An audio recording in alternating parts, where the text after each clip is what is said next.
स्मार्टो की Python video series में मैं एक बार फिर से आपका स्वागत करता हूं। इससे पिछली वीडियो में हमने बाइनरी नंबर्स के बारे में बात की। हमने पाइथन में कुछ ऑपरेशंस लगा के देखे बाइनरी नंबर्स के ऊपर और हमने उनको मैन्युअली चेक किया कि क्या हमारे आंसर्स ठीक आ रहे हैं। आज हम बात करेंगे कंट्रोल फ्लो के बारे में। कभी भी हमें अगर एक प्रोग्राम लिखना है तो अभी तक जो हमने प्रोग्राम किए हैं वो top to bottom approach follow करते हैं कि सबसे पहले पहली लाइन चल गई, फिर दूसरी लाइन चल गई, फिर तीसरी लाइन चल गई। तो ये अप्रोच काफ़ी आइडियल नहीं है हमारे पास। काफ़ी बार हमें ऐसे कोड ब्लॉक रन करने होते हैं जिनको हमें एक से ज़्यादा बार रन करना होता है। मान लीजिए आपने कोई चीज़ बहुत बार करनी है तो आपको 100 बार उस स्टेटमेंट को लिखना पड़ेगा अगर आपको वो चीज़ 100 बार करनी है। तो अगर मान लीजिए कोई स्टेटमेंट ऐसी है जो आपको रन ही नहीं करनी तो उसका भी आपके पास कोई तरीका नहीं है कि आप उसको प्रिवेंट कर सकें। तो ऐसी कंडीशंस में हमें कंट्रोल फ्लो का यूज़ करना होता है। कंट्रोल फ्लो में हमारे पास दो चीज़ें हैं। एक तो हमारे पास कंडीशनल स्टेटमेंट्स हैं जो हमने इफ़ एल्स कंडीशंस हमने यूज़ की थी एंड और के साथ। हम इफ़ कंडीशन लगा सकते हैं, अगर वो कंडीशन ट्रू होगी तभी उसके अंदर वाला कोड रन होगा। तो ये कंडीशनल स्टेटमेंट्स हो गए, इनसे हम कंडीशंस लगा सकते हैं कि ये कोड रन करना है, ये कोड नहीं रन करना। दूसरी चीज़ जो हम इसके बाद पढ़ेंगे कंट्रोल फ्लो में वो आएंगे हमारे पास लूप्स। मान लीजिए एक स्टेटमेंट को आपने बहुत बार चलाना है, मान लीजिए 10 बार या 100 बार या चलाते ही रहना है उसको अल्टीमेटली जब तक आप प्रोग्राम बंद नहीं कर देते। तो ऐसी स्टेटमेंट्स के लिए हम लूप्स यूज़ करते हैं। तो पहले कंडीशनल स्टेटमेंट्स की बात करते हैं। यहाँ पे एक इलस्ट्रेशन देख रहे हैं आप। ऊपर एक इफ़ कंडीशन लगी है और कंडीशन हमारी है इट्स रेनिंग, कि क्या अगर बारिश हो रही है। अगर बारिश नहीं हो रही है तो नो रिटर्न होगा, अगर हो रही है तो यस आएगा हमारे पास। अगर बारिश नहीं आ रही तो हमें चप्पल पहननी है, अगर बारिश आ रही है तो शूज़ पहनने हैं। तो ऐसी कंडीशंस हम रियल लाइफ में अक्सर यूज़ करते हैं। इसका एक हम एग्जांपल देखते हैं। कंडीशंस हमने बना के देखी थी एंड हमने जब यूज़ किया था। तो कुछ और प्रैक्टिकल एग्जांपल्स करते हैं इफ और एल्स के। ब्लड ग्रुप वाला एग्जांपल किया था हमने कि अगर पेशेंट का ब्लड ग्रुप ये है तो ये प्रिंट करें। कुछ ऐसी कंडीशनल स्टेटमेंट्स हमने यूज़ की थी। तो अभी एक प्रोग्राम बनाते हैं जो कि हमें टेम्परेचर के बारे में बताएगा। मान लीजिए आज का टेम्परेचर मैंने यहाँ इनपुट में 30 दे दिया। तो अब हम यहाँ कंडीशंस दे सकते हैं। If temperature is less than 0 तो इसके बाद हमें कॉलन लगाना होता है। जब हम एंटर मारेंगे तो अपने आप इंडेंटेशन आ जाएगी। इसका मतलब है कि जो हम कोड लिख रहे हैं वो इस इफ वाले ब्लॉक के अंदर है। तो मान लीजिए मैं यहाँ लिखता हूँ एक प्रिंट स्टेटमेंट। तो जब ये इफ वाली कंडीशन ट्रू होएगी तभी ये प्रिंट स्टेटमेंट हमारी चलेगी।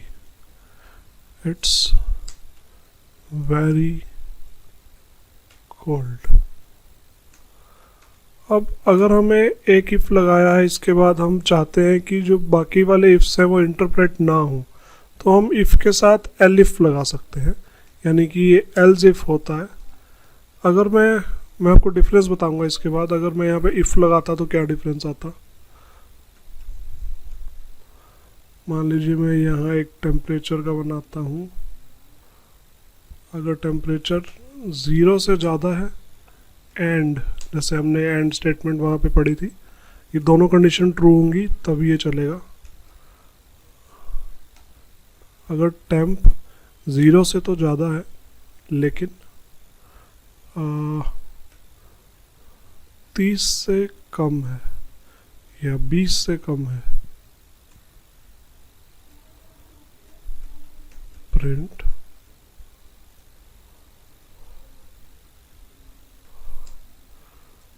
It's cool.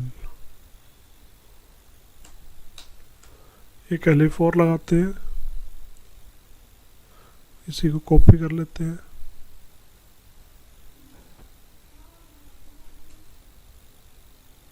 मैं वहाँ पर कोलन लगाना भूल गया। तो अब यहाँ हम रेंज दे देते हैं 20 डिग्री से 40 या 45 डिग्री के बीच की। अब यहाँ पर प्रिंट करा देते हैं।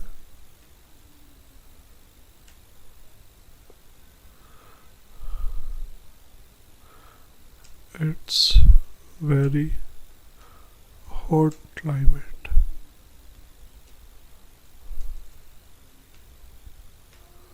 तो अब अगर इस प्रोग्राम को मैं रन करता हूँ तो वेरिएबल में हमने 30 ऑलरेडी पास कर रखा है। इसको मैं डेस्कटॉप पर टेम्प के नाम से सेव कर सकता हूँ, टेम्प। तो प्रोग्राम हमारे पास रन हो गया। तो वो कह रहा है it's a very hot climate, क्योंकि 30 डिग्री हमारा 20 डिग्री और 45 डिग्री के बीच में था। तो सिर्फ ये वाला जो एलिफ था वो ट्रिगर हुआ। अब मान लीजिए मैं यहाँ पे अगर सारे इफ्स लिखता, पहले एलिफ की बात करते हैं। मान लीजिए अगर सबसे पहली कंडीशन हमारी ट्रू हो जाती, मान लीजिए टेम्परेचर -4 होता, तो इट्स वेरी कोल्ड उसने दिखा दिया। तो जो नीचे के एलिफ है वो एल्स इफ है, तो ये तभी चलेंगे जब ऊपर वाला फेल हो गया है। मान लीजिए अगर ये स्टेटमेंट चल जाती है तो वो नीचे आके देखेगा भी नहीं।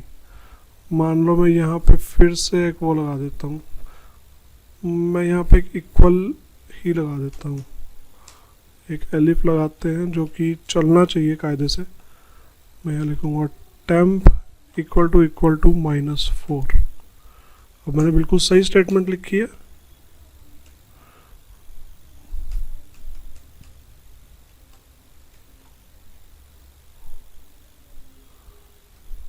टेम्परेचर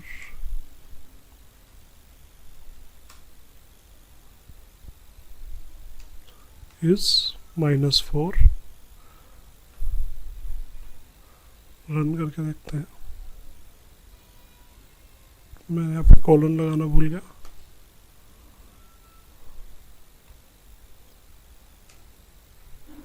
तो इट्स वेरी कोल्ड आया, नीचे वाली स्टेटमेंट हमारी ट्रिगर नहीं हुई, जबकि -4 था टेम्परेचर, लेकिन वो ऊपर वाली स्टेटमेंट पे ही रुक गया।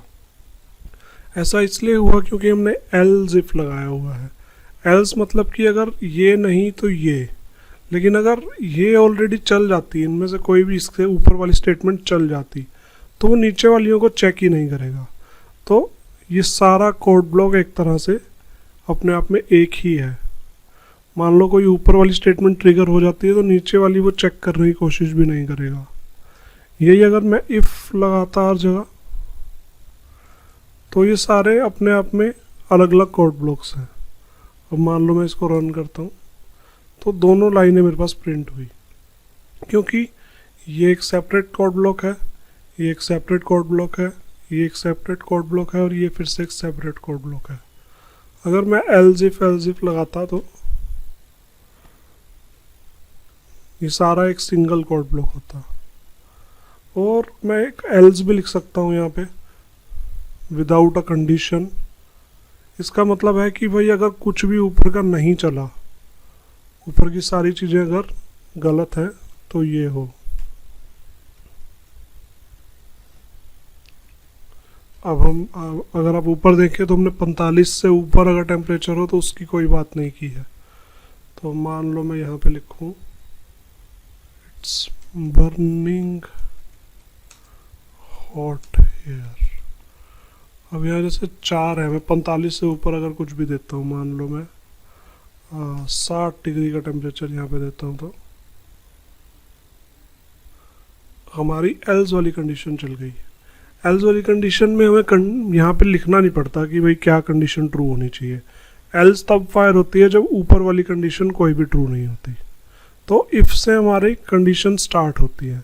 अभी सारा अपने आप में एक सिंगल कोड ब्लॉक है, और मान लीजिए ऊपर ही कोई भी कंडीशन ट्रू हो जाती तो एलिफ और एल्स को वो स्किप कर देता। एल्स का मतलब हिंदी में क्या होता है? एल्स मतलब कि अगर वो नहीं है तो ये करें एल्स।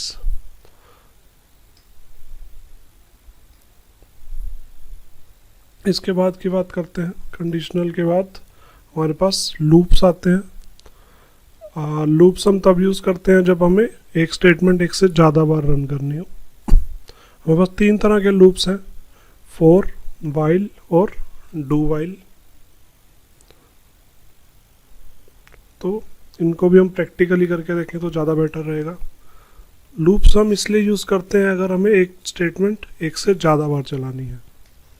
तो फॉर लूप की बात करते हैं। फॉर लूप का सिंटैक्स कुछ ऐसा होता है, फॉर आई इन, हमारे पास एक रेंज फंक्शन होता है जो नंबर्स की एक लिस्ट रिटर्न करता है। मान लो यहाँ पे एक रेंज दे दो आप 5 की, इसको भी कोड ब्लॉक को स्टार्ट करना पड़ता है कॉलम से। तो जो कुछ भी इस फॉर के अंदर लिखा होगा वो इतनी बार चलेगा जब तक कि इस लिस्ट के सारे एलिमेंट ख़त्म नहीं हो जाते। तो एक एग्जांपल लेते हैं, हम प्रिंट कराते हैं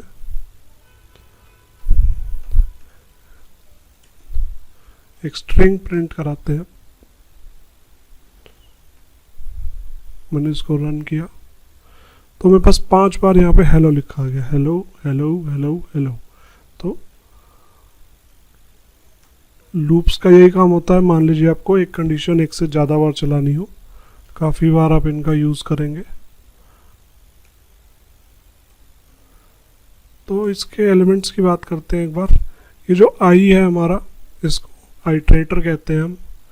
ये नंबर हर बार चेंज हो रहा है। मान लो मैं यहाँ हेलो की जगह अगर मैं आई को प्रिंट कराता, मेरे पास एक आई की जो वैल्यूज़ थी वो आई स्टार्टिंग में 0 था, फिर 1 हुआ, फिर 2 हुआ, ऐसे काम करता है लूप। एक छोटा सा मैं आपको डायग्राम के थ्रू शो करता हूँ। मान लीजिए ये हमारा लूप है, ये एक स्टेटमेंट है। तो हर लूप की एक कंडीशन होती है। जो हमने अभी अभी लूप रन किया वो हमारा था, एक फॉर लूप था, वो आई के ऊपर चल रहा था। और आई हमारा कहाँ से आ रहा था, एक रेंज फंक्शन से आ रहा था। अगर आपको समझ नहीं आ रहा तो थोड़ा सा ध्यान दीजिए। मैं रेंज के बारे में बात करता हूँ। रेंज एक ऐसा फंक्शन है जो कि एक लिस्ट रिटर्न करता है। जब मैंने यहाँ रेंज 5 लिखा तो ये एक्चुअल में क्या बन गया, मैं इसको इरेज करके या इसके नीचे अगर मैं एक लिस्ट बनाऊँ, लिस्ट आपको याद होंगी, ये फंक्शन एक लिस्ट रिटर्न करता है। मैं 0 1 2 3 4 तक रिटर्न करता है। तो ये एलिमेंट्स की एक लिस्ट हमारे पास रिटर्न करता है फंक्शन। तो इस स्टेटमेंट का मतलब अब कुछ ऐसा हो गया, फॉर आई इन दिस, मतलब आई तब चलेगा जब तक इस लिस्ट में कुछ ना कुछ एलिमेंट है, और हर बार आई की जगह एक एलिमेंट ये वाला सब्सटीट्यूट हो जाएगा। तो लूप जब पहली बार चलेगा तो आई हमारा 0 होगा, फिर वो चेक करेगा कि क्या हमारी कंडीशन मेट हुई है। अब इस केस में हमारी कंडीशन ये है कि ये जो हमारी लिस्ट है जब तक ख़त्म नहीं हो जाती तब तक चलेगी। इन से हमारा ये मतलब होता है कि जब तक इसमें है, मेंबरशिप ऑपरेटर है इन हमारा। हमने इन की बात की थी जब हम पिछले चैप्टर में मेंबरशिप ऑपरेटर्स की बात कर रहे थे। हमने ये चेक किया था कि क्या एक लिस्ट है जिम मेंबर्स की, या फिर एक पार्टी में आए लोगों की एक लिस्ट थी हमारे पास एक स्ट्रिंग में, और हम इनसे चेक कर रहे थे कि क्या वो इसके अंदर आया है। तो लूप्स हम ऐसे रन करते हैं कि सबसे पहले वो 0 के लिए चला, फिर 1 के लिए, फिर 2 के लिए, फिर 3 के लिए, फिर 4 के लिए। तो हमने इसके अंदर एक प्रिंट स्टेटमेंट लगा दी और हमने आई को प्रिंट करा दिया हर बार। तो लूप पहली बार चला, लूप की सबसे पहली स्टेटमेंट थी कि 0 को प्रिंट कर दो, 0 प्रिंट हो गया, फिर ये लूप ख़त्म हो गया और लिस्ट से ये वाली वैल्यू हमारे पास से उड़ गई, फिर हमारे पास इतनी सी लिस्ट बची। फिर हमने 1 को प्रिंट कराया, फिर लिस्ट ने दोबारा चेक किया कि क्या लिस्ट ख़त्म हो गई है, लिस्ट ख़त्म नहीं हुई, तो फिर उसने 2 के लिए चलाया, 2 को फिर प्रिंट स्टेटमेंट ने प्रिंट किया, फिर उसने दोबारा चेक किया कि क्या हमारी लिस्ट ख़त्म हो गई, फिर दोबारा से कंपाइलर ने कहा कि नहीं 3 और 4 अभी बाकी है। फिर उसने ऐसे ही 3 को प्रिंट किया, फिर चेक किया कि क्या लिस्ट ख़त्म हो गई है। फिर उसने एक बार 4 को प्रिंट किया, फिर उसने चेक किया कि क्या लिस्ट ख़त्म हो गई है। अब लिस्ट ख़त्म हो गई है तो पूरा फॉर लूप हमारा फिनिश हो गया और हमारी स्क्रीन पर 5 नंबर्स लिखे आ गए, 0, 1, 2, 3 और 4। तो लूप ख़त्म हो गया। अब इसके आगे वाली स्टेटमेंट चलनी शुरू हो जाएंगी। तो इसके कुछ और एग्जांपल्स देखते हैं। हम इस कोड ब्लॉक के अंदर कुछ भी लिख सकते हैं। मान लीजिए आपको फ़ोन नंबर जनरेट करने हैं बहुत सारे। मान लीजिए आप एक टेलीकॉम कंपनी है, आपने बहुत सारे फ़ोन नंबर जनरेट करने हैं, 1000 फ़ोन नंबर्स आपको चाहिए। और यहाँ पर हम एक स्ट्रिंग देते हैं, या फिर 1000 हमारी स्क्रीन में फिट नहीं होंगे, हम 10 नंबर्स के लिए एक लेते हैं।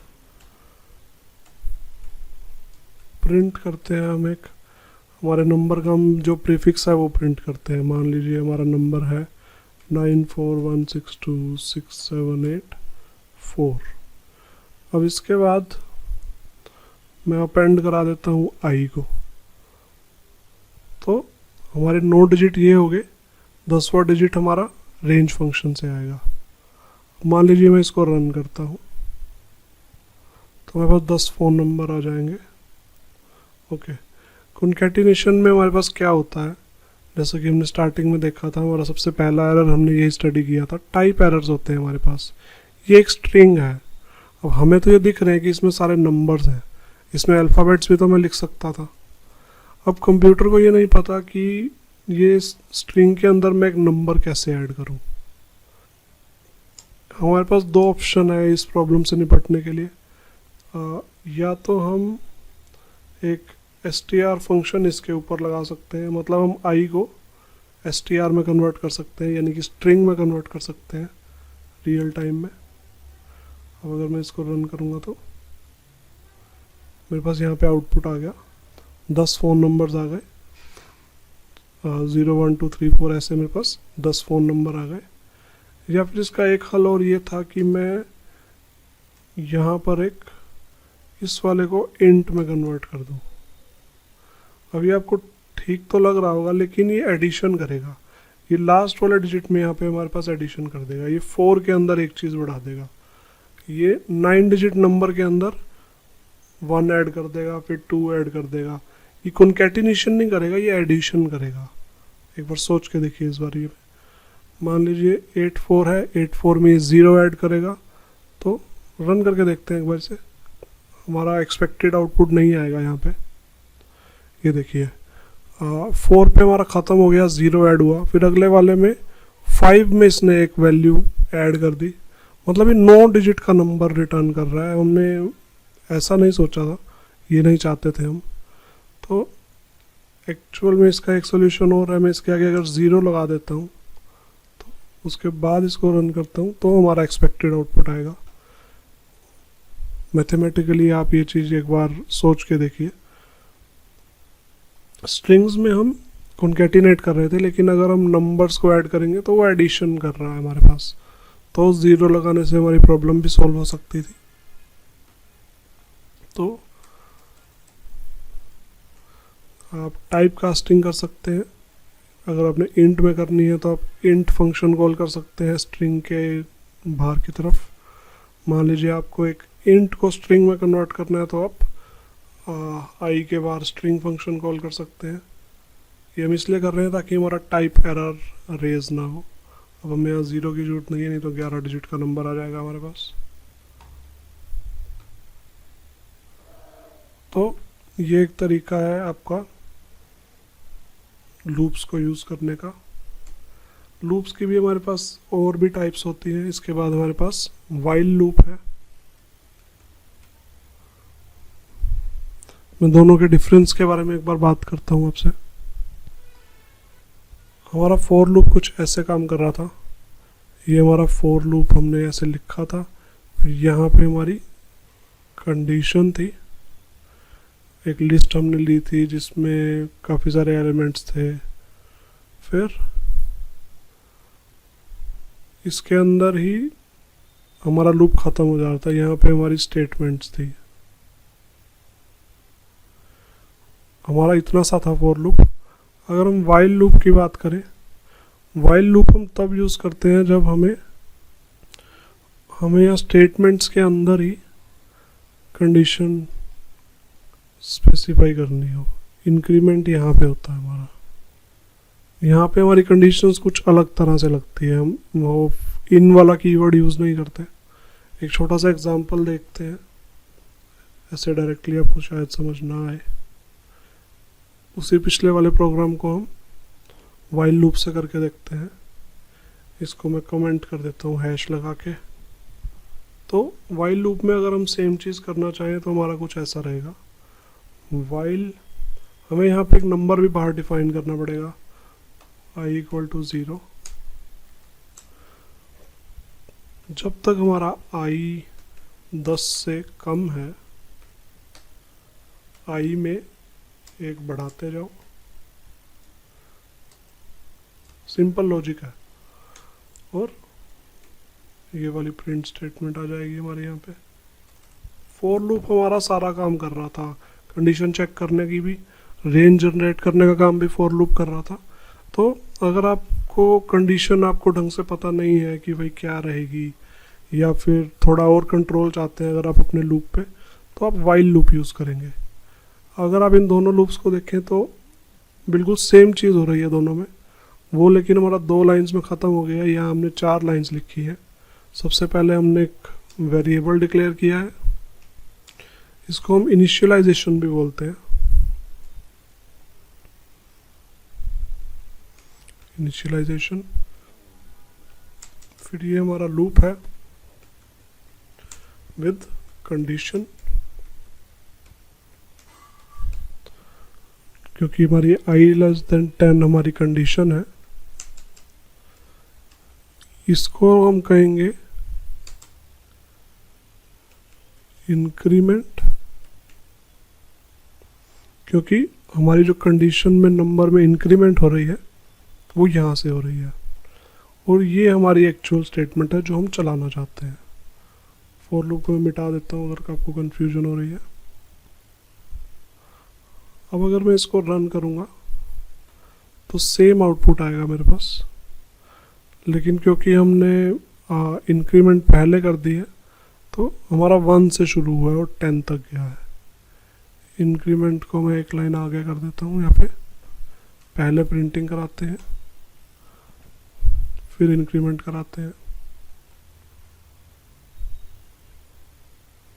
तो सेम आउटपुट है बिल्कुल, बस हमारे पास लूप का काफ़ी कंट्रोल है। मान लीजिए मैं 2 का इंक्रीमेंट चाहता हूँ यहाँ पे, तो मैं 2 का इंक्रीमेंट कर सकता हूँ।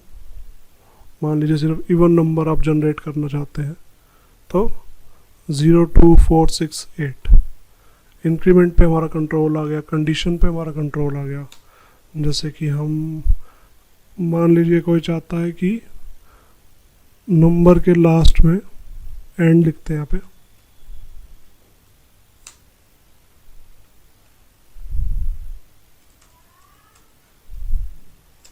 And I is not equal to 8। तो ये कंडीशन नहीं चलेगी अगर हमारा लूप में i 8 के इक्वल हो जाएगा। मान लीजिए आप ऐसे नंबर जनरेट करना चाहते हैं जिनके आखिर में 8 ना आए, तो वाइल लूप में आपके पास ज़्यादा कंट्रोल रहता है आपके लूप के ऊपर। अभी देखिए मेरे पास 4 नंबर जनरेट हुए, जब वो 8 वाले की बारी आई उसने प्रोग्राम यहाँ पे स्टॉप कर दिया। इसके बाद डू वाइल लूप की बात करते हैं। डू वाइल लूप थोड़ा सा मेन्यू ड्राइवन एप्लीकेशंस के लिए यूज़ करते हैं हम। मान लीजिए हमारा वो टेम्परेचर वाले प्रोग्राम की हम बात करते हैं। मान लीजिए ये हमारा प्रोग्राम था, तो वाइल लूप हमारा एक बार तो चलेगा ही चलेगा। मान लीजिए कंडीशन फॉल्स भी होगी तब भी एक बार वो जरूर चलेगा।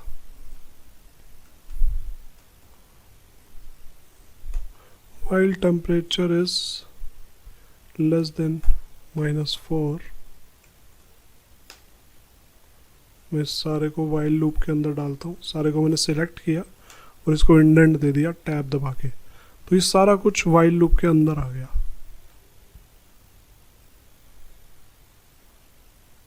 अब हमारे पास यहाँ कुछ भी आउटपुट नहीं आया क्योंकि हमारी कंडीशन फॉल्स है। टेम्परेचर हमारा -4 है, -4 से कम नहीं है।